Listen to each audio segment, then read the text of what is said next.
ಇನ್ನು BR ಪಾಟೀಲ್ ಅವರ ಒಂದು ಆಡಿಯೋ ಬೆನ್ನಲ್ಲೇ ಇದೀಗ ಸಿಎಂ ಸಿದ್ದರಾಮಯ್ಯ ಅವರಿಗೆ HK ಪಾಟೀಲ್ ಅವರು ಪುಟಗಳ ಲೆಕ್ಕದಲ್ಲಿ ಪತ್ರವನ್ನ ಬರೆದಿದ್ದಾರೆ.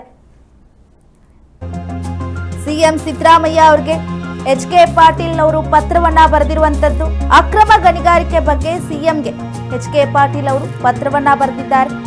ಸಿಎಂಗೆ 7 ಪುಟಗಳ ಪತ್ರವನ್ನ ಬರೆದು HK ಪಾಟೀಲ್ ಅವರು ಕಳಿಸಿದ್ದಾರಂತೆ. ತಪ್ಪಿತಸ್ಥರ ವಿರುದ್ಧ ಕ್ರಮಕ್ಕೆ ನೀವು ಆಗ್ರಹ ಮಾಡಿ ಅಂತ ಹೇಳಿ HK ಪಾಟೀಲ್ ಅವರು ಪತ್ರವನ್ನ ಬರೆದಿರುವಂತದ್ದು. ಗಣಿಗಾರಿಕೆ ಪಾದಯಾತ್ರೆಯನ್ನ ನೆನೆಸಿ ಪರೋಕ್ಷವಾಗಿ ಅಸಮಾಧಾನವನ್ನ ಹೊರಹಾಕಿದ್ದಾರೆ.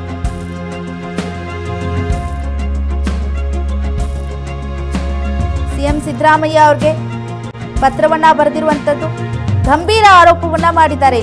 ರಾಜ್ಯ ಸರ್ಕಾರದ ವಿರುದ್ಧ ಆರೋಪಗಳ ಸುರಿಮಳೆ ಈಗ ಕೇಳಿ ಬರ್ತಾ ಇರುವಂತದ್ದು. ಏನು ಒಂದು ಮನೆ ತೆಗೆದುಕೊಳ್ಬೇಕಾದ್ರೆ ದುಡ್ಡನ್ನ ಕೊಡಬೇಕಾ ಅನ್ನುವಂಥ ನಿಟ್ಟಿನಲ್ಲಿ ಏನು ಒಂದು ಆಡಿಯೋ ಬಿಡುಗಡೆ ಆಗಿತ್ತು. ಆಡಿಯೋ ಬೆನ್ನಲ್ಲೇ ಇದೀಗ ತಪ್ಪು ಮಾಡಿದವರ ವಿರುದ್ಧ ಕ್ರಮಕ್ಕೆ ನೀವು ಕ್ರಮವನ್ನ ತೆಗೆದುಕೊಳ್ಳಿ ಅಂತ ಹೇಳಿ HK ಪಾಟೀಲ್ ಅವರು ಆಗ್ರಹ ಮಾಡ್ತಾ ಇದ್ದಾರೆ.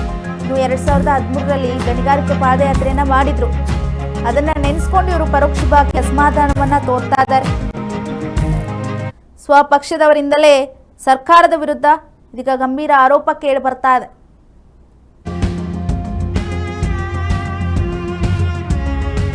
ರಾಜಕಾರಣಿಗಳು ಅಧಿಕಾರಶಾಹಿಗಳು ಲೂಟಿ ಮಾಡಿದ್ರು. ಗಣಿ ಅಕ್ರಮದಿಂದ 1,50,000 ಕೋಟಿ ನಷ್ಟ ಆಗಿದೆ. 2017-18ರಲ್ಲಿ ಸಂಪುಟ ಉಪಸಮಿತಿ ಬಹಿರಂಗಗೊಳಿಸಿತ್ತು. ಈ ಬಗ್ಗೆ ಒಂದೆರಡು ಪ್ರಕರಣಗಳಲ್ಲಿ ಅಪರಾಧಿಗಳಿಗೆ ಶಿಕ್ಷೆ ಆಗಿತ್ತು. ಆದರೆ ಅನೇಕ ಪ್ರಕರಣಗಳನ್ನ SIT ವಿಚಾರಣೆ ಹಂತದಲ್ಲೇ ಇದ್ದಾಗ ಸಿದ್ದರಾಮಯ್ಯ ಅವರಿಗೆ ಇದೀಗ HK ಪಾಟೀಲ್ ಅವರು ಸುದೀರ್ಘವಾಗಿ ಪತ್ರವನ್ನ ಬರೆದಿದ್ದಾರೆ. 7 ಪುಟಗಳ ಪತ್ರವನ್ನ ಬರೆದಿರುವಂತದ್ದು. ಅದು ಕೂಡ ಕಾನೂನು ಸಚಿವರೇ ಪತ್ರವನ್ನ ಬರೆದಿರಬೇಕಾದ್ರೆ ಇಲ್ಲಿ ಯಾವ ರೀತಿಯಾಗಿ ಆರೋಪಗಳು ಕೇಳಿ ಬರ್ತಾ ಇದೆ, ಎಷ್ಟರ ಮಟ್ಟಿಗೆ ಇಲ್ಲಿ ಗಣಿಗಾರಿಕೆ ಆಗ್ತಾ ಇದೆ, ಒಂದಿಷ್ಟು ತಪ್ಪಿತಸ್ಥರು ಯಾರಿದ್ದಾರೆ ಅವ್ರ ವಿರುದ್ಧ ನೀವು ಒಂದಿಷ್ಟು ಕ್ರಮವನ್ನ ತೆಗೆದುಕೊಳ್ಬೇಕು. ಹಿಂದೆ ಕೂಡ ಸಾಕಷ್ಟು ಲೂಟಿ ಆಗಿತ್ತು, ಕೋಟಿ ಲೂಟಿ ಆಗಿತ್ತು ಅಕ್ರಮ ಗಣಿಗಾರಿಕೆಯಿಂದ. ಅದರಲ್ಲೂ ಕೂಡ ಒಂದಿಷ್ಟು ಜನರನ್ನ ಹೆಸರನ್ನ ಬಹಿರಂಗಗೊಳಿಸಿದ್ರು ಅವಾಗ ಸಂಪುಟ ಉಪಸಮಿತಿಯಲ್ಲಿ.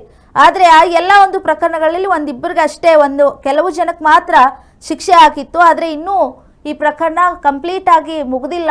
ಹಾಗಾಗಿ SIT ವಿಚಾರಣೆ ಹಂತದಲ್ಲಿ ಇರುವಾಗಲೇ ಈಗ ಈ ಪ್ರಕರಣವನ್ನ ಗಂಭೀರವಾಗಿ ತೆಗೆದುಕೊಳ್ಳಿ, ನೀವು ತಪ್ಪು ಮಾಡಿದವ್ರಿಗೆ ನೀವು ಕಠಿಣ ಕ್ರಮ ತೆಗೆದುಕೊಳ್ಳಿ, ಗಣಿಗಾರಿಕೆ ಪಾದಯಾತ್ರೆಯನ್ನು ನಾವು ಮಾಡಿದ್ವಿ ಅನ್ನುವಂಥದ್ದನ್ನ HK ಪಾಟೀಲ್ ಅವರು ಸುದೀರ್ಘವಾಗಿ ಪತ್ರದಲ್ಲಿ ಬರೆದಿದ್ದಾರೆ.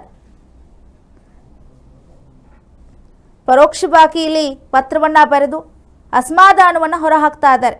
ನೋಡಿ, ಕಾನೂನು ಸಚಿವರೇ ಈ ರೀತಿಯಾಗಿ ಪತ್ರವನ್ನ ಬರೆದು ಅಸಮಾಧಾನವನ್ನ ಹೊರಹಾಕ್ತಾ ಇದ್ದಾರೆ ಅಂದ್ರೆ ಯಾವ ರೀತಿಯಾಗಿ ಲೂಟಿಗಳಾಗ್ತಾ ಇದೆ, ಯಾವ ರೀತಿಯಾಗಿ ಇಲ್ಲಿ ಅಕ್ರಮ ಗಣಿಗಾರಿಕೆ ನಡೀತಾ ಇದೆ ಅಂತ. ಇದಿಷ್ಟು ಇವತ್ತಿನ ಪ್ರಮುಖ ಅಪ್ಡೇಟ್ಸ್. ನಿರಂತರ ಸುದ್ದಿಗಾಗಿ ನೋಡ್ತಾ ಇರಿ ಜನಶ್ರೀ ನ್ಯೂಸ್. ಇದು ಜನರ ಧ್ವನಿ.